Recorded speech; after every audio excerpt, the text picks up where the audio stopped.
Hello, अस्सलाम वालेकुम। अच्छा जी, आज आपका है लेक्चर नंबर 23। ठीक है, ये पेज मैंने इसलिए खोला हुआ है कि मैं आपको एक दफ़ा बता दूं कि हमने ये सारे जो चैप्टर्स थे वो शुरू किस तरह किए थे। ठीक है, बैकग्राउंड क्या है कि जब हमने सारे इंटरेस्ट फार्मूलाज या मोड ऑफ इन्वेस्टमेंट्स देख लिए थे, तो उसके बाद हमने कहा था कि बहुत सारे there are several basis for comparing the worthiness of the projects. ठीक है, आपके पास ऑल्टरनेटिव्स होते हैं, उनमें से आपको बेस्ट सेलेक्ट करना होता है। तो उसके बहुत से तरीके हैं, जिसमें था present worth, future worth, equivalent, annual equivalent और रेट ऑफ रिटर्न। तो ये सारे हमने कवर कर लिए हैं, प्रेजेंट, फ्यूचर, एनुअल। अब जो चौथा है जो हम आज करेंगे और ये सारी चीज को एंड करेंगे लेक्चर को, ठीक है, वो क्या है? Rate of return method. तो हम उसका चैप्टर निकाल लेते हैं। ये ठीक है, ये हमने करना है। इससे पहले हमने कर लिया प्रेजेंट, फ्यूचर, एनुअल इक्विवेलेंट। अब हम करेंगे रेट ऑफ रिटर्न मेथड। अच्छा जी, रेट ऑफ रिटर्न मेथड में क्या है, पीछे से काफ़ी सारी चीज़ें ऑब्वियसली इसमें आएंगी, वो मैं आपको साथ साथ बताती रहूँगी पीछे से भी। ठीक है, कि कौन सा फॉर्मूला यूज़ हुआ है, ये कहाँ से आया और सारा कुछ। अच्छा, रेट ऑफ रिटर्न मेथड क्या है, इसका इंट्रोडक्शन देखते हैं। एक चीज़ मैं आपको पहले क्लियर कर दूं, इंटरेस्ट रेट और रेट ऑफ रिटर्न में थोड़ा सा डिफरेंस इस तरह है कि सारे हैं तो इंटरेस्ट रेट ही, लेकिन इंटरेस्ट रेट जो होता है वो आप किस तरह लेते हो कि आप कोई भी चीज़, कोई लोन किसी से ले रहे हो, ठीक है, बैंक से ले रहे हो, उसके ऊपर आपको इंटरेस्ट देना पड़ रहा है। ठीक है, जो भी इंटरेस्ट रेट है। रेट ऑफ रिटर्न क्या है, जितना आपको रिटर्न मिल रहा है। ठीक है, जो भी इंटरेस्ट रेट है, रेट ही इसको कहते हैं, इसलिए मैं आपको बता रही हूँ। ठीक है, कि रेट ऑफ रिटर्न क्या है, जो आपको पैसे मिलेंगे। ठीक है, रिटर्न होंगे किस सेंस में कि जिस तरह सपोज जब इन्वेस्टमेंट करते हैं तो उसके ऊपर आप क्या करते हैं कि आपको जो भी रेट मिलेगा वो क्या होगा, आपका रेट ऑफ रिटर्न होगा। अच्छा, अब हम स्टार्ट करते हैं इंट्रोडक्शन। इंट्रोडक्शन क्या है? The rate of return of a cash flow pattern is the interest rate। ठीक है, होता अब क्या है, इंटरेस्ट रेट ही है, लेकिन इसमें क्या है, at which the present worth of that cash flow pattern reduces to zero। अब इसमें क्या है कि जो रेट ऑफ रिटर्न है, जो कि एक ऐसा इंटरेस्ट रेट है जिस पे जो प्रेजेंट वर्थ होती है कैश फ्लो की, वो क्या हो जाती है, जीरो हो जाती है। प्रेजेंट वर्थ क्या, आपका PW, पीछे आप चैप्टर पूरा कर चुके हो, कैलकुलेट कर चुके हो, उसका फॉर्मूला आपने देख लिया तो आपको पता होगा वो क्या होता है, जीरो हो जाता है। ठीक है, in this method of comparison, ठीक है, कंपैरिजन का ही एक मेथड है ना, the rate of return for each alternative is computed. ठीक है, आप क्या करते हो, जो भी आपके ऑल्टरनेटिव हैं, जिस तरह पहले आप करते रहे हो, 2 हैं, 3 हैं, जितने भी हैं, उन सारों के रेट ऑफ रिटर्न निकाल लोगे और उसमें से बेस्ट वाला सिलेक्ट कर लोगे।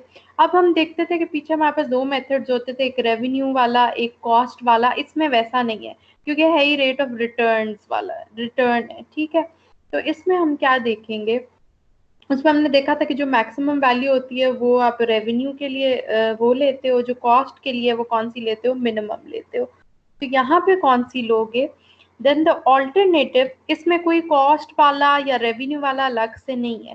तो फिर होगा क्या कि then the alternative which has the highest rate of return is selected as the best alternative. ठीक है, जिसका भी रेट ऑफ रिटर्न आप सब ऑल्टरनेटिव्स का निकालोगे, जिसका भी हाईएस्ट रेट आएगा ना, वो वाला आप क्या है, सिलेक्ट कर लोगे कि ये बेस्ट ऑल्टरनेटिव है। और हाईएस्ट रेट ऑफ रिटर्न क्यों, मैंने इसीलिए आपको शुरू में इंटरेस्ट रेट, जिस तरह हम वैसे हमारा परसेप्शन होता है कि वो है क्या, तो काफ़ी बच्चों को ना उसमें कंफ्यूजन रहती है कि interest rate, rate of return, इनमें क्या डिफरेंस है। और क्योंकि आप कुछ जगह इंटरेस्ट रेट यूज़ कर रहे हो तो जो आपको देना पड़ता है, कुछ जगह आप कर रहे हो तो जो आप ले रहे होते हो। ठीक है, तो ये कौन सा रेट ऑफ रिटर्न है जो कि आपको मिलेगा। ठीक है, तो ये आपको हमेशा जो भी रिटर्न चाहिए वो क्या चाहिए होता है, मैक्सिमम या हाईएस्ट।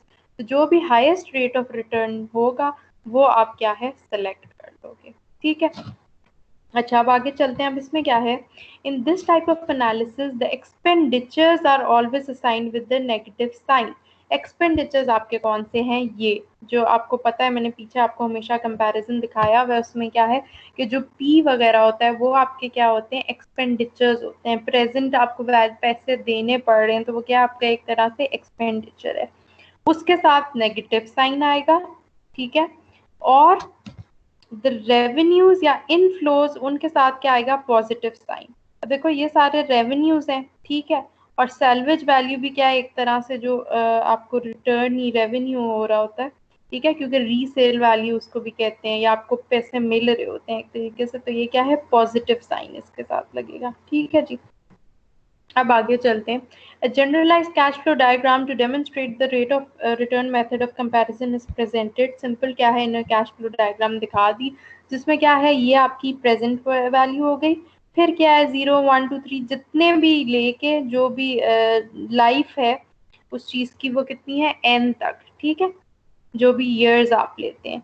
अब ये क्या है, बाकी 1 2 3 ईयर्स वगैरह आपने ले लिए, उन पे जो भी आपको रिटर्न है, रेवेन्यू है, वो इधर आ गया। RJ क्या है आपको पता है, ठीक है, ये आपका कौन सा है, नेट रेवेन्यू। नेट रेवेन्यू क्या होता है, जिसमें से डायरेक्ट एक्सपेंसेस निकाल के जो रेवेन्यू बचता है, ठीक है, Jth ईयर में। और nth ईयर में क्या है आपका, RN होगा। और ये क्या है, उसमें जब एंड हो जाएंगे सारे, तो एंड में आपका क्या है, सैल्वेज वैल्यू आ जाएगी, ठीक है। ये आपने कैश फ्लो डायग्राम पढ़ी हुई है, आपको इसका पता भी है, लेकिन फिर भी एक दफा ताकि आपको रिवाइज हो जाए, ठीक है, इसलिए मैं दोबारा एक्सप्लेन कर रही हूँ। तो P इनिशियल इन्वेस्टमेंट हो गई, RJ नेट रेवेन्यू हो गया at the end of the Jth year, S salvage value हो गया at the end of the nth year. अब आपको क्या निकालना है, आपका चैप्टर क्या है, रेट ऑफ रिटर्न मेथड है, आपको रेट ऑफ रिटर्न्स निकालने। इसके लिए पहला स्टेप क्या होता है, the first step is to find the net present worth of the cash flow. अब यहाँ पे मैं एक बात इंक्लूड कर दूं कि जिस तरह आपका जो पिछला चैप्टर था एनुअल इक्विवेलेंट मेथड वाला, उसमें आपने क्या देखा था कि एनुअल इक्विवेलेंट मेथड 2 स्टेप से निकलता है। पहले स्टेप में आप प्रेजेंट वर्थ निकाल सकते हो और फ्यूचर वर्थ से भी निकाल सकते हो, और सेकंड स्टेप में क्या है कि फिर आप उसी से अपना ए निकालते थे एनुअल इक्विवेलेंट, और उनको क्या करते थे, आपस में कंपेयर कर लेते थे। इसमें ऑल्टरनेट नहीं है, इसमें आपका जो फ्यूचर वर्थ है उससे आप नहीं निकाल सकते। जो 2 स्टेप्स हैं, पहले में आपको प्रेजेंट वर्थ से ही प्रेजेंट वर्थ ही फाइंड करनी है, और फिर सेकंड स्टेप में इसी प्रेजेंट वर्थ से आपने क्या निकाल लेना है, अपना रेट ऑफ रिटर्न निकाल लेना है, ठीक है जी। अब देखो इसमें क्या है कि first step is to find the net present worth of the cash flow diagram using the following expression. क्या है वो प्रेजेंट वर्थ ऑफ आई, क्या है, माइनस आएगा, ये बात हम अभी इधर डिस्कस कर चुके हैं कि इसमें क्या है, ऐसे ही रहेगा कि आपका जो एक्सपेंडिचर्स वगैरह है उनके साथ नेगेटिव साइन आएगा, और बाकी के साथ क्या है, पॉजिटिव साइन आएगा जो रेवेन्यूज हैं। तो वही चीज हमने देख ली, इधर माइनस आ गया, बाकी सबके साथ क्या आ गया, प्लस आ गया, ठीक है। ये वाली चीज हमें पता है, मैं आपको बता चुकी हूँ। प्रेजेंट वर्ड में थोड़ा बहुत याद रख लेना है कि सारे जो फैक्टर्स हैं वो डिवाइड हो रहे हैं, ठीक है। और प्रेजेंट वर्ड में क्या है कि प्रेजेंट वैल्यू के साथ फैक्टर मल्टीप्लाई नहीं होगा, बल्कि जो दूसरा है आपकी फ्यूचर वैल्यू उसके साथ मल्टीप्लाई होगा, ठीक है। ये सारी वही चीजें हैं जो आपको रिविजन के तौर पे हैं, क्योंकि पिछले लेक्चर्स में आप सुन चुके हो, ठीक है। अच्छा जी, now the above function is to be evaluated for different values of i. अब क्या होगा कि जो भी आपका फंक्शन आएगा उसको आपने डिफरेंट वैल्यूज ऑफ आई के लिए क्या करना है, इवैल्यूएट करना है, until the present worth function reduces to 0। अब ये कैसे होता है मैं आपको बताती हूँ, ठीक है। ये इधर भी आपने लाइन देखी होगी ये वाली, कि at which the present worth of cash flow reduces to 0। आपने अपने present worth cash flow को 0 तक कर लेना है, फिर जो आपके पास वैल्यू आएगी वो आपकी क्या है, रेट ऑफ रिटर्न की होगी, ठीक है। अब वो कैसे करते हैं हम देख लेते हैं। In the figure the present worth goes on decreasing. अब ये इन्होंने क्या है, ये जो फिगर है ना नीचे, इसके बारे में बताया है। इन्होंने क्या लिखा है कि in this figure the present worth goes on decreasing. जो आपकी प्रेजेंट वर्थ है वो क्या होगी, डिक्रीज होती रहेगी। इसलिए आप देखें ये जो प्रेजेंट वर्थ की लाइन है यहाँ पे ये, ठीक है, ये इन्होंने प्रेजेंट वर्थ शो किया, ये क्या है, डिक्रीज होती जा रही है। देखो पॉजिटिव से किधर आएगी, 0 को टच करके नेगेटिव, ठीक है। तो ये क्या आपकी डिक्रीज होती जाएगी प्रेजेंट वर्थ की लाइन।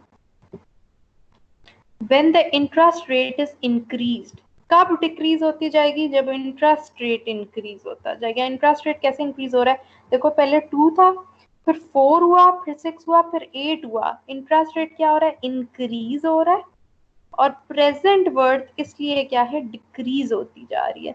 हम देख रहे हैं जब इंटरेस्ट रेट कम था तो प्रेजेंट वर्थ ज्यादा थी, जैसे जैसे इंटरेस्ट रेट इंक्रीज होता गया प्रेजेंट वर्थ क्या होती गई, उसके साथ साथ डिक्रीज होती गई। ठीक है, तो ये इनका आपस में रिलेशन है, इनवर्स रिलेशन है। यहाँ पे इन्होंने लिख दिया present worth goes on decreasing when the interest rate is increase. The value of I at which the present worth curve cuts the x-axis is the rate of return। अब उन्होंने क्या बताया, जो भी आप गिवन आपका प्रपोजल या project है उसमें वो वैल्यू ऑफ I जहाँ पे जो आपकी प्रेजेंट वर्थ की लाइन है, ये लाइन है, ये कट करेगी रेट ऑफ इंटरेस्ट की लाइन को एक्स एक्सिस पे। ये एक्स एक्सिस है ना इंटरेस्ट रेट, यहाँ पे जब ये लाइन प्रेजेंट वर्थ की कट करेगी तो वो पॉइंट होगा जिसको हम क्या कहेंगे, हमारा रेट ऑफ रिटर्न उस प्रोजेक्ट का। ठीक है, या जो भी प्रपोजल है उसका। तो फिर आप देखोगे कि आपका रेट ऑफ रिटर्न कितना है या कौन सा ऑल्टरनेटिव में सबसे ज्यादा है, पीछे हम पढ़ चुके हैं, जिसका हाईएस्ट होगा वो वाला हम क्या करेंगे, प्रोजेक्ट सेलेक्ट कर लेंगे। ठीक है जी, ये देखो यहाँ पे ये पॉइंट है जो फिर आपका क्या होगा, रेट ऑफ रिटर्न। तो ये चीजें भी आपने ध्यान में रखनी है। कैलकुलेशन भी आ सकती है, कोई आपको न्यूमेरिकल भी आ सकता है कि जिसमें आपको यूं फिगर बनी हुई हो और ये एब्सेंट हो, तो आपको मतलब कि पूछा जा सकता है कि क्या क्या चीज किधर है, इधर क्या आएगा, इधर क्या आएगा, तो वो आप ऑप्शंस में से सिलेक्ट कर सकते हो। तो आपको पता होना चाहिए कि जब कट हो रहा है प्रेजेंट वर्थ एक्स एक्सिस जो कि इंटरेस्ट रेट है, तो उस पे जो भी पॉइंट आ रहा है वो आपका क्या है, रेट ऑफ रिटर्न है। ठीक है, अच्छा, it will be very difficult to find the exact value of I at which the present worth function reduces to zero। अब जो exact value है I की, वो इस तरह फाइंड करना क्या है, थोड़ा डिफिकल्ट होता है कि आपको जी एग्जैक्ट पता चल जाए कि एग्जैक्टली ये वैल्यू थी जिस पे प्रेजेंट वर्थ क्या हो गई, जीरो तक रिड्यूस हो गई। अब हम उसको कैसे चेक करते हैं। So one has to start with an intuitive value. अब वो क्या कह रहे हैं कि आपके लिए डायरेक्ट जो पता करना है वो मुश्किल है। सॉरी, मैं एक दफा चेक कर लूँ रिकॉर्डिंग का। ठीक है, हो रही है। अच्छा जी, अब वो क्या कह रहे हैं, आपके लिए डायरेक्ट एक वैल्यू बताना जौन सा है वो क्या है, थोड़ा सा डिफिकल्ट है। ठीक है, एग्जैक्ट वैल्यू बताना, इसलिए आप स्टार्ट कैसे करते हो, आप स्टार्ट करते हो एक इंट्यूटिव वैल्यू से। ठीक है, इंट्यूटिव वैल्यू क्या होती है कि बस आपने खुद से कोई इमेजिन कर ली। ठीक है, कोई आपके पास प्रॉपर रीजनिंग नहीं होती, कोई श्योरिटी नहीं होती कि यही वैल्यू सही वाली वैल्यू है, लेकिन आप क्या है एक इंट्यूटिव वैल्यू वैसे ले लेते हो। ठीक है, और उससे आप स्टार्ट करते हो। अब आप क्या करते हो कि आपने एक इंट्यूटिव वैल्यू ली आई की कोई भी, और उस पे चेक कर लिया कि जो आपका प्रेजेंट वर्ड फंक्शन आता है वो नेगेटिव आता है या पॉजिटिव आता है। ठीक है, ये जो आपका प्रेजेंट वर्ड है ये आपने निकालना है। बेसिकली इसको आपने जीरो करना है। तो जहां पे ये जीरो होगा तो आपका आई क्या बन जाएगा, हम उसे क्या कहेंगे, रेट ऑफ रिटर्न कहेंगे, जो कि बेसिकली हमें चाहिए। ठीक है, रेट ऑफ रिटर्न चाहिए। अच्छा, अब क्या है कि हमने चेक कर लिया। ठीक है, अब हमने कोई भी वैल्यू ली आई की, उसको पुट किया प्रेजेंट वर्ड फंक्शन पे और देख लिया। पहले सपोज प्रेजेंट वर्ड फंक्शन आपका आ गया पॉजिटिव। अगर आपका प्रेजेंट वर्ड पॉजिटिव आता है, ये पॉजिटिव है, और आपने करना है उससे जीरो पे लेके आना है। ठीक है, नेगेटिव या जीरो, आपने उसको जीरो तक लेके आना है। आप क्या करेंगे, आपको पता है कि ये पॉजिटिव आया, इसका मतलब इंटरेस्ट रेट क्या है, थोड़ा कम है। हमने यही पढ़ा था कि जब इंटरेस्ट रेट इंक्रीज होगा तो हमारी जो प्रेजेंट वर्थ है वो क्या होना शुरू हो जाएगी, डिक्रीज होना शुरू हो जाएगी। तो जब आपने चलो कोई वैल्यू निकाली आई की और आपको पता है कि आपका फंक्शन तो पॉजिटिव आ गया है, जबकि आपको चाहिए क्या, रेट ऑफ रिटर्न चाहिए, वो कब आएगा, जब प्रेजेंट वर्ड पॉजिटिव नहीं होगा बल्कि किधर है, इधर जीरो होगा। तो इसको डिक्रीज करने के लिए, पॉजिटिव से जीरो पे लाने के लिए या नेगेटिव पे लेके जाने के लिए आप क्या करोगे, ये कैसे हो सकता है कि प्रेजेंट वर्ड डिक्रीज हो, if you increase the rate of interest. ठीक है, तो हम क्या करेंगे, जब हमारा प्रेजेंट वर्ड निकलेगा पॉजिटिव तो हम क्या करेंगे, आई की वैल्यू को इंक्रीज कर देंगे। कब तक इंक्रीज करेंगे, until P W becomes negative. अब पी डब्ल्यू आपका जो है वो जीरो इसलिए नहीं आएगा यहाँ पे, क्योंकि उन्होंने पहले भी बता दिया कि एग्जैक्ट निकालना मुश्किल होता है। होगा क्या, आपको एक वैल्यू पता है इंटरेस्ट रेट की जो आपने पहले लगाई थी, जिससे आपने प्रेजेंट वर्थ कैलकुलेट किया था, आपको पता है उस पर पॉजिटिव आ रहा था, फिर आपने कोई वैल्यू लगाई, आपने इसको इंक्रीज किया रेट ऑफ इंटरेस्ट को, ताकि आपकी प्रेजेंट वर्थ डिक्रीज होती है, वो डिक्रीज होके क्या हो गई, नेगेटिव हो गई। अब उस पॉजिटिव और नेगेटिव के दरमियान की कोई वैल्यू है जहां पे प्रेजेंट वर्थ आपका क्या है, 0 है। तो वो कैसे निकालेंगे, वो आगे इन्होंने लिखा हुआ है कि एक दफा आपने कोई आई की वैल्यू निकाली, लगाई, तो आपका प्रेजेंट वर्ड पॉजिटिव आ गया। एक दफा आपने वैल्यू फिर इंक्रीज की ना, इंक्रीज करोगे तो प्रेजेंट वर्ड डिक्रीज होगा। फिर कोई वैल्यू लगाई तो प्रेजेंट वर्ड नेगेटिव आ गया। अब क्या है, जो आपको 0 चाहिए वो कैसे निकलेगा, then the rate of return is determined by interpolation method in the range values।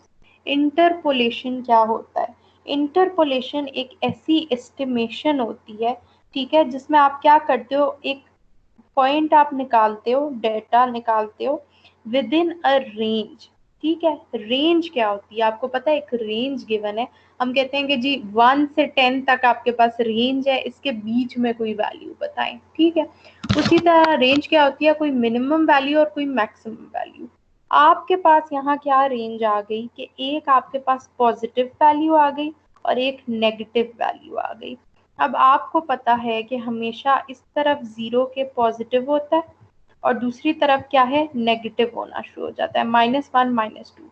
तो कोई नेगेटिव वैल्यू और कोई पॉजिटिव वैल्यू, ये एक रेंज है जिसके बीच में आपका क्या आएगा, 0 आएगा। ठीक है, तो ये आपने इंटरपोलेशन मेथड से वो 0 वैल्यू निकालनी है, क्योंकि आपको चाहिए ही वो जहां पे आपका प्रेजेंट वर्ड 0 होगा, वही वैल्यू आपकी क्या होगी, रेट ऑफ रिटर्न होगी। ठीक है जी। अच्छा, then the rate of return is determined by interpolation method in the range of values of i की जो भी रेंज है, ठीक है, जहाँ पे i आपने जो भी लिया था उसको क्या करोगे आप, उसके बीच वाली वैल्यू फाइंड करोगे, for which the sign of the present worth function changes from positive to negative. Value आप वो लोगे i की, वैल्यू ये नहीं लेनी कि जी आपने पी डब्ल्यू निकाला था तो सपोज एक जगह -100 आया था, एक जगह 100, तो आप वो यूज करो, नहीं, आपने वो वैल्यू लेनी है जिसपे -100 क्या आया था जब आपने आई क्या लिया था। ठीक है, तो आपने बेसिकली आई की वैल्यू यूज करनी है। फिर पीडब्ल्यू 100 कब आया था, जब आपने आई की कौन सी वैल्यू यूज की थी। तो वैल्यूज जिनकी रेंज है वो आपने आई की देखनी है, जब आपका पी क्या था, एक जगह पॉजिटिव था एक जगह नेगेटिव था, और ये इंटरपोलेशन से करना है। अब ये सारी बात कि जी 100 नहीं लेना, आई लेना है, ये वो, ये आपको सारा मैं कैसे एक्सप्लेन करूंगी एग्जाम्पल के। ठीक है, ताकि जिसको समझ आइए गुड, जो थोड़ा बहुत आपको कंफ्यूजन है अगर, तो वो हम अब चलते हैं एग्जाम्पल करते हैं, जिससे हमें समझ आएगी कि हुआ क्या है बेसिकली। ठीक है, ये आई होप आपको समझ आ गया होगा, बिल्कुल सिंपल सा था। इंटरेस्ट रेट क्या है, आपने रेट ऑफ रिटर्न निकालना है, तो रेट ऑफ रिटर्न वहां पे निकलता है जहां पे इंटरेस्ट रेट के ऊपर, किसी गिवन इंटरेस्ट रेट के ऊपर आपकी जो है क्या है, प्रेजेंट वर्थ क्या हो जाए, 0 हो जाए। ठीक है जी, अब वो कैसे 0 होगी वो हम निकाल लेते हैं। अच्छा जी, example. In this section, the concept of rate of return calculation is demonstrated with the suitable examples। ठीक है, अब आपकी examples आ गई, एक दफा मैं चेक कर लूँ आपकी रिकॉर्डिंग का। ठीक है, a person is planning a new business. The initial outlay and cash flow pattern for the new businesses are as listed below। अब एक बंदा है जो कि एक न्यू बिजनेस के लिए प्लान कर रहा है। अब उसके पास इनिशियल आउटले और कैश फ्लो पैटर्न वगैरह क्या है, न्यू बिजनेस के लिए सारा लिस्टेड है। एक्सपेक्टेड लाइफ जो उसके बिजनेस की है, यानी वो कितनी लाइफ चलेगा, 5 इयर्स। यहाँ से आपको क्या मिल गया, एन। एन आपका क्या हो गया, ये लाइफ या एन 5 इयर्स। आपने क्या निकालना है, find the rate of return for the new business. आपने इस नए बिजनेस के लिए क्या निकाल लेना है, रेट ऑफ रिटर्न निकाल लेना है। अब एक बात मैं आपको बता दूं कि यहाँ पे सिर्फ उन्होंने क्या कहा है, रेट ऑफ रिटर्न निकालें। इसके बाद कुछ एग्जांपल्स मैं आपको ऐसी कराऊंगी जिसमें वो आपको एक ही चीज नहीं देंगे बल्कि कुछ ऑल्टरनेटिव्स देंगे। उसमें फिर आपने क्या करना है कि आपने सिर्फ एक बिजनेस का रेट ऑफ रिटर्न नहीं निकालना, बल्कि 3-4 या जितने भी आपने जितना पीछे देखा ऑल्टरनेटिव्स होते हैं, उन सारों का रेट ऑफ रिटर्न निकालना है। और उनको आपस में कंपेयर करना है, तो जिसका हाईएस्ट रेट ऑफ रिटर्न आएगा वो वाला आपने सिलेक्ट करना है। वो वाली एग्जांपल भी मैं अभी आपको कराती हूँ। पहले आप देख तो लें कि रेट ऑफ रिटर्न निकालना कैसे है, ये समझ आएगी तो फिर आप हर ऑल्टरनेटिव का अगली एग्जांपल पे निकाल सकोगे ना। ठीक है, अच्छा जी, एन आपके पास हो गया 5। ये आपके पास क्या है, हमें पता है इनिशियल जो आपका है वो क्या है, इनिशियल इन्वेस्टमेंट पी। ये हो गई आपकी 1 लाख और ये माइनस ही रहेगी। ये अभी मैंने आपको जब इंट्रोडक्शन कराया उसमें मैं आपको बता चुकी हूँ कि क्या है, इसके साथ की वैल्यूज क्या रहती हैं, जो एक्सपेंडिचर्स की नेगेटिव आता है। हर साल 30,000 वैल्यू है, इसका क्या मतलब है, ये क्या वैल्यू है, ए है। ठीक है, ये आपका एनुअल इक्वल रेवेन्यू है। रेवेन्यू क्या है कि हर साल आपके कितना रेवेन्यू हो रहा है, एवरी ईयर एक इक्वल अमाउंट है जो कि है 30,000। It means this is a. ठीक है, अब आपके पास पी आ गया, ए आ गया, एन आ गया। चाहिए क्या, कुछ भी नहीं, आखिरी चीज आई चाहिए आपको। ठीक है, पहले तो आपको नीचे लिख दिया जाता था इंटरेस्ट रेट इतना है, लेकिन इस बार आपको क्या है, वही इंटरेस्ट रेट फाइंड करना है। कैसे फाइंड करना है, इंटरपोलेशन मेथड से, वो हम देख लेते हैं क्या होता है। ये आपने कैश फ्लो डायग्राम बना दी, ये हो गया आपका पी आ गया 1 लाख, फिर आपके सारे ईयर्स आ गए, एन ये 5। ठीक है, और हर साल आपका ए आ गया, वो कितना है 30,000। अच्छा जी, अब देखो ये कैसे कैलकुलेट करना है। सबसे पहले तो हमने फर्स्ट स्टेप पढ़ा था, उसमें आपको निकाल लेना होता है प्रेजेंट वर्ड। ठीक है जी, प्रेजेंट वर्ड निकालनी है, कैसे निकालेंगे, -1 लाख और क्या है, प्लस ए की वैल्यू जो कि आपके पास है 30,000। इन सारी चीजों को हमने किया, हम क्योंकि इसका जनरल मेथड देख चुके हैं, क्या होता है -p प्लस जो भी वैल्यू होती है आपका r, और उसके साथ मल्टीप्लाई हो रहा होता है उसका क्या चीज पूरी की, या डिवाइड, वो तो अलग चीज है, वो डिवाइड होगा या क्या होगा वो अभी मैं आपको इधर फॉर्मूला बताऊंगी तो आपको समझ आएगी। ठीक है, ये क्या होता है आपका फैक्टर। अब देखो हमने प्रेजेंट वर्ड पे ये फॉर्मूला तो लगा दिया। एक बात मैं आपको यहाँ रिमाइंड करा दूं कि इसके साथ फैक्टर मल्टीप्लाई क्यों नहीं हो रहा, इसके साथ हो रहा है क्योंकि यहाँ हम p वैल्यू से ही p निकाल रहे हैं। ठीक है, ये तो p वैल्यू या p, तो p से p निकालने का कोई फैक्टर नहीं होता। ठीक है, लेकिन जब आप a वैल्यू से p निकालते हो तो बिल्कुल एक फैक्टर होता है। वो कौन सा होता है, वो मैं आपको पीछे वाला पेज निकाल के बता देती हूँ। ठीक है, पेज नंबर आपका था 42। ये देखो, ये क्या है आपका इक्वल पेमेंट, ये डिफरेंट जो मोड ऑफ इन्वेस्टमेंट्स थे इसमें जो equal payment series present worth amount था, वो वाला जो है फॉर्मूला इधर यूज हो रहा है, क्योंकि वहां पे डायरेक्ट वैल्यू लिखी हुई है, इसलिए मैं आपको पीछे से बता रही हूँ कि कहाँ से वैल्यू निकाली। ए से क्या है, पी निकल रहा है, तो फैक्टर कौन सा था, ये था 1 + i raised to power n - 1 divided by i into 1 + i raised to power n। तो ये बेसिकली वहां पे यूज हो रहा था। ठीक है, ये यहाँ पे ना ये जो भी वैल्यू निकलेगी वो इस फॉर्मूला से निकलेगी जो अभी अभी मैंने आपको पीछे दिखाया। अब देखो मसला क्या है कि हम प्रेजेंट वर्ड फंक्शन तो जौन सा है वो निकाल लें, लेकिन हमारे पास आई गिवन ही नहीं है। पहले तो हम कैसे निकाल लेते, जो अभी मैंने आपको फॉर्मूला दिखाया उसमें हर जगह आई यूज हो रहा है, आई गिवन होता था। अब आपने आई खुद कैलकुलेट करना है। ठीक है, अब आप आई कैसे कैलकुलेट करेंगे जी, आई क्या है, सपोज आप कोई भी वैल्यूज कर लेंगे। ठीक है, हम स्टार्ट करते हैं 10% से। कोई भी आपने आई की वैल्यू लेनी है, जिसका पीछे होने का कोई भी इंट्यूटिव वैल्यू जो आपको थोड़ा बहुत लग रहा है कि इससे आपका पी डब्ल्यू क्या है पॉजिटिव आएगा, वो हमने वैल्यू ले ली। बाकी सारा कुछ इसी तरह आ जाएगा। पी डब्ल्यू अब आप पहले 10% पे चेक करो, आप सपोज कर रहे हो, आपने डिफरेंट डिफरेंट वैल्यूज ले लेनी है और चेक कर लेना है। ठीक है, आपने 10% लिया, इधर आपने यही चीज लिखी सारी, और यहाँ पे आपने जहाँ आई नहीं था ना, वो आपने क्या एज्यूम कर लिया 10%। तो 10% आप यूज करोगे और यहाँ से आप बाकी सारा उसी तरह आ जाएगा। ये चीज आपकी 3.7 कैसे आई, जो अभी अभी पेज नंबर 42 पे मैंने आपको फॉर्मूला दिखाया है वहां से आई, जहाँ से आप ए से पी निकालते हो। ठीक है, ये ए वैल्यू है ना, इससे आप पी अभी निकाल रहे हो, तो ये वाला आपके पास फैक्टर यूज होगा। उसमें आपने हर जगह ये चीजें पुट करनी है, n 5 होगा, आई क्या होगा 10%, 10 नहीं होगा बल्कि 10 डिवाइडेड बाय 100, ठीक है 0.1 होगा। वो आपने निकाला तो आपके पास ये आ जाएगा। ये 7 कैलकुलेटर से आप रखें और ये सॉल्व करके देखें, ठीक है, ये आपकी वैल्यू आएगी। इस पूरे का कैलकुलेट किया, आपकी प्रेजेंट वर्थ आ गई 13,724। यहाँ क्या हुआ कि आपने अब ऐसी वैल्यू निकालनी है जिसपे पी डब्ल्यू आई की वो वैल्यूज निकालनी है जिसमें पी डब्ल्यू एक दफा पॉजिटिव भी आए और एक दफा नेगेटिव भी आए, ठीक है, नेगेटिव में कन्वर्ट हो जाए। कैसे होगा? जब आप इंटरेस्ट रेट को इंक्रीज करोगे तो प्रेजेंट वर्थ कम होगी। अभी प्रेजेंट वर्थ ज्यादा है, पॉजिटिव है, आपने इसे कहाँ तक लेके जाना है? नेगेटिव तक, ताकि आप पॉजिटिव और नेगेटिव के बीच में इंटरपोलेशन करो और आप क्या निकाल सको? जीरो वैल्यू निकाल सको, ठीक है।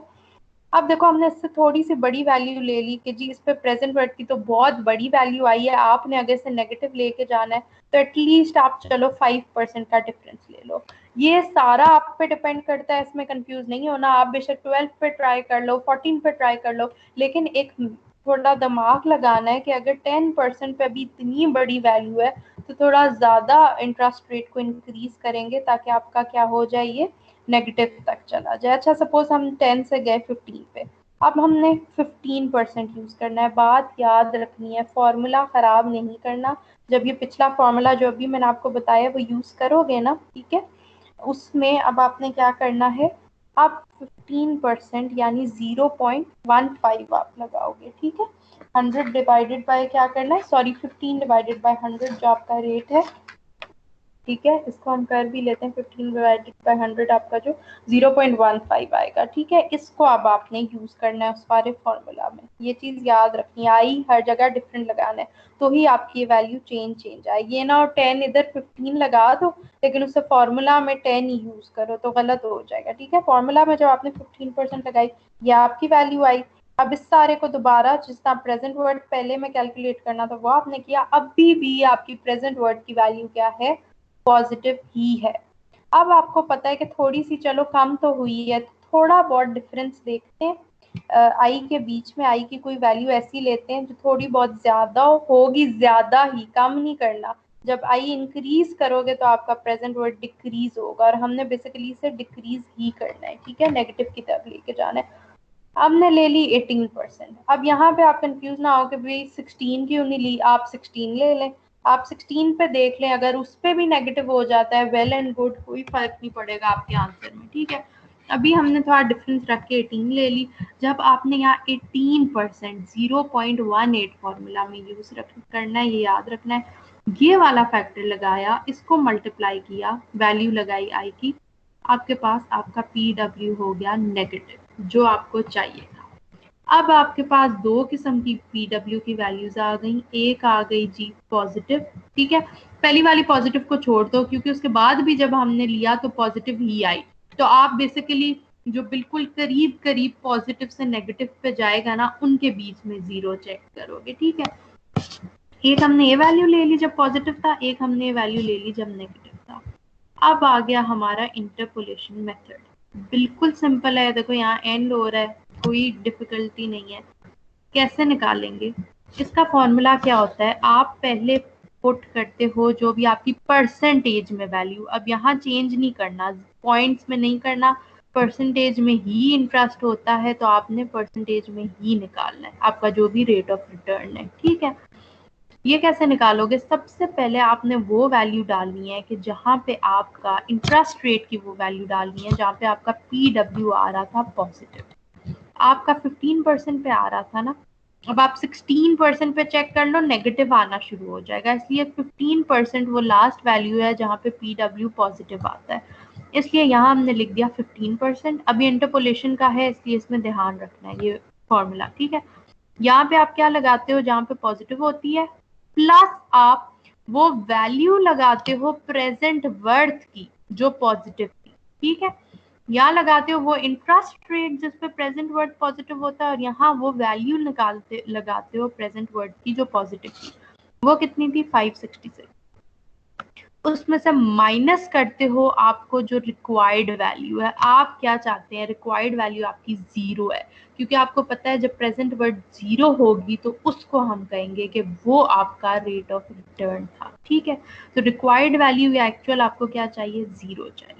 तो ये फॉर्मूला है बेसिकली। यहाँ पे क्या आता है, जो आपकी इंटरेस्ट रेट की वैल्यू है जहाँ पे PW पॉजिटिव होगा, फिर जो PW पॉजिटिव की वैल्यू थी वो -0 जो आपको चाहिए, डिवाइडेड बाय दोबारा वो वैल्यू जो पॉजिटिव थी, माइनस वो वैल्यू, अब इधर प्लस या कुछ भी नहीं आएगा, जहां जहां माइनस है याद रखना है माइनस, और इधर भी माइनस वो वैल्यू जो कि नेगेटिव थी PW की। ठीक है, नेगेटिव वैल्यू क्या आई थी PW की आपकी, -6184। अब ये आप बेशक 16% पे चेक कर लो, अगर नेगेटिव आ जाती है तो बेशक वो वैल्यू लगा दो, कोई फर्क नहीं पड़ेगा।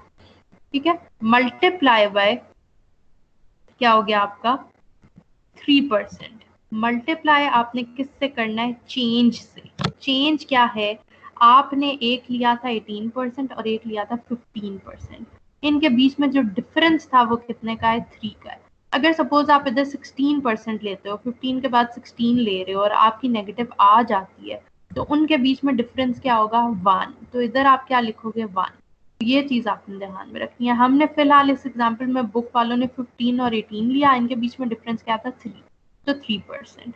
इस सारे को कैलकुलेट किया, ये वैल्यू आ गई, ऐड हो गई इसमें। अब आपके पास रेट ऑफ रिटर्न क्या आ गया, 15.252%।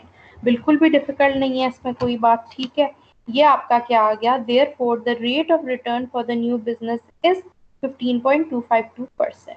ठीक है, ये देखो यहाँ पे आपका क्या आएगा, जो भी इस वाला आप पुट करके आप बेशक देख लो, ये जो वैल्यू है ना, इस पे आपकी प्रेजेंट वर्ड क्या हो जाएगी, 0 हो जाएगी। तो इससे हम क्या कहना शुरू कर देंगे, रेट ऑफ रिटर्न, क्योंकि इंटरेस्ट रेट की वो वैल्यू जिसमें प्रेजेंट वैल्यू 0 हो जाती है, प्रेजेंट वर्ड, उससे क्या कहते हैं, आपका रेट ऑफ रिटर्न। तो बिल्कुल सिंपल क्वेश्चन था, इसमें उन्होंने आपसे सिर्फ क्या कहा था कि आप रेट ऑफ रिटर्न निकालें। ठीक है, सॉरी, रेट ऑफ रिटर्न निकालें। ठीक है, तो ये आपने क्या है, बिल्कुल सिंपल रेट ऑफ रिटर्न निकाल लिया। कैसे, सबसे पहले बिल्कुल सिंपल, आपको गिवन है प्रेजेंट वर्ड, गिवन है ए, गिवन है, बस सिर्फ आपने आई की डिफरेंट वैल्यूज निकाली, जिससे आपके पास एक वैल्यू पॉजिटिव एक वैल्यू नेगेटिव हो गई। उसके बीच में आपने क्या कर ली, इंटरपोलेशन। इंटरपोलेशन का क्या आपके पास है, जो फॉर्मूला है वो सारा मैंने आपको बता दिया। ठीक है, इंटरपोलेशन, और ये आपने क्या है, आपकी वैल्यू निकल है। ठीक है जी। अच्छा, अब मैं आपको एक और जौन सा है वो बता देती हूँ एग्जाम्पल छोटी सी। यहाँ पे इन्होंने क्या किया, छोटा सा डिफरेंस क्या है, बाकी सारी चीज वही है, उन्होंने n बता दिया आपको। ठीक है, एक प्रोजेक्ट का 10 है, 10 इयर्स निकल आया। ठीक है, बाकी उन्होंने इनिशियल आउटले यानी कि आपकी जो इनिशियल इन्वेस्टमेंट है वो बता दी, p बता दिया, 20 लाख है वो लिख लिया आपने। ठीक है, उसके बाद उन्होंने बता दी एनुअल नेट प्रॉफिट यानी कि आपका क्या है, a है, ये बता दिया, ये निकल आया। और क्या है, उन्होंने कहा है कि जी सैल्वेज वैल्यू कोई नहीं है, तो वो चलो आपने क्या है, 0 निकाल ली। ठीक है जी, ये आपने अपना कैश फ्लो डायग्राम बनाया। अब इसमें क्या डिफरेंस होगा कि उन्होंने आपको एक ही चीज का निकालने को कहा है, रेट ऑफ रिटर्न इस बिजनेस के लिए। बिल्कुल सेम मेथड करोगे, कोई डिफिकल्टी नहीं है, प्रेजेंट वर्ड निकालोगे, इस तरह लिख लोगे, और उसके बाद क्या है, अगर कोई सैल्वेज वैल्यू होती ना तो वो भी इधर ऐड हो जाती, लेकिन नहीं है, उन्होंने कह दिया 0 है। ठीक है, उसी तरह आपने आई के 2 लिए, एक से PW आपका पॉजिटिव आ रहा है, एक से नेगेटिव आ रहा है, तो आपने इंटरपोलेशन में लगाया, इनके बीच में डिफरेंस क्या था, 2 था, तो यहाँ 2 आएगा। बाकी सब वैल्यूज क्या क्या है वो मैं आपको बता चुकी हूँ। तो ये आपकी क्या है, परसेंटेज में रेट ऑफ रिटर्न आ गया। ठीक है, आई थिंक स्क्रीन शेयर बंद हो गया, सॉरी। ठीक है जी, ये हो गया। अब क्या है, इस वाले में उन्होंने आपको क्या कहा है कि फाइंड द बेस्ट ऑल्टरनेटिव। अब क्या हुआ कि आपने सिर्फ रेट ऑफ रिटर्न नहीं निकालना, बल्कि उन्होंने आपको क्या कह दिया कि बेस्ट ऑल्टरनेटिव निकालें। 3 आपको दे दिए, तीनों का आपने रेट ऑफ रिटर्न निकालना है। कैसे निकालना है, सेम इस प्रोसीजर से, और इन तीनों के बीच में आपने क्या कर दिया है, सेलेक्ट कर लेना है। ठीक है, तो ये आपको सारा समझ आ रहा है इन्वेस्टमेंट है, यानी कि आपका P है A1 ऑल्टरनेटिव के लिए, A2 के लिए ये है, A3 के लिए ये है, तो जिस जिसका फाइंड करोगे उसकी रिस्पेक्टिव वैल्यू निकालते जाओगे। K ये है सारों का, ठीक है, A1 के लिए ये वाला यूज करोगे, A2 के लिए ये, A3 के लिए ये, ठीक है जी। और बाकी उन्होंने आपको क्या बता दिया है इसमें कि आपका N क्या है, 5 ईयर्स है, ठीक है। अच्छा जी, ये देखो ये 5 ईयर्स यहाँ पे लिखा हुआ है। अब उन्होंने क्या कहा है कि मिनिमम जो रेट ऑफ रिटर्न जो अट्रैक्टिव है 12% है, इस चीज को आप रहने दें, आपने अपना क्या है कैलकुलेट कर लेना है। सबसे पहले आपने उसी तरह प्रेजेंट वर्ड A1 के लिए किया, तो जो भी A1 की वैल्यूज थी ना वो पुट करनी है, A की और B की, ठीक है। ये डिफरेंट उससे आपने कैलकुलेट करते रहे, आपके पास रेट ऑफ रिटर्न आ गया ये 15.81। दूसरे का सेम मेथड अप्लाई किया, आपके पास क्या आ गया, रेट ऑफ रिटर्न 12%, ठीक है। थर्ड का किया ऑल्टरनेटिव का, सेम उसी तरीके से P और AC की वैल्यूज यूज करनी है, निकाला आपने, डिफरेंट आई यूज की, इंटरपोलेशन की, आ गया 11%। अब आपके पास आ गया 15, 12 और 11, इसमें से बेस्ट ऑल्टरनेटिव कौन सा है?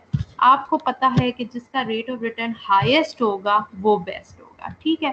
तो इन्होंने यहाँ पे बता दिया कि हमें अबव डाटा से नजर आ रहा है कि A3 का तो बहुत कम है, क्योंकि उन्होंने हमें कहा था कि मिनिमम 12% होना चाहिए, तो इसको तो वैल्यू निकाल दो।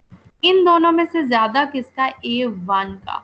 तो हमने देखा कि A1 का ग्रेटर है rate of return, hence alternative A1 should be selected, ठीक है जी। तो रेट ऑफ रिटर्न में आप क्या करोगे, इस तरह अपना निकाल लोगे, ठीक है। तो ये क्या है, बिल्कुल सिंपल आपका हो गया एक तरीका जो सिंपल रेट ऑफ रिटर्न का है। और कुछ एग्जांपल्स कौन सी हैं जिसमें आपने उसमें क्या निकालना है, उनके बीच में ऑल्टरनेटिव सेलेक्ट करना है। बाकी कुछ इसके नीचे न्यूमेरिकल्स गिवन है, वो आपने प्रैक्टिस कर लेने हैं, बिल्कुल सिंपल है। तो यहाँ आपका चैप्टर खत्म हो जाता है, आपके चारों जो तरीके थे ऑल्टरनेटिव फाइंड करने के, बेस्ट ऑल्टरनेटिव, वो भी हो गया, ठीक है। फिर नेक्स्ट हम क्या है कि जो भी होगा वो वाला कर लेंगे आपका लेक्चर अकॉर्डिंग, ठीक है, अकॉर्डिंग टू द ब्रेकडाउन, ठीक है जी। थैंक यू सो मच, अल्लाह हाफिज।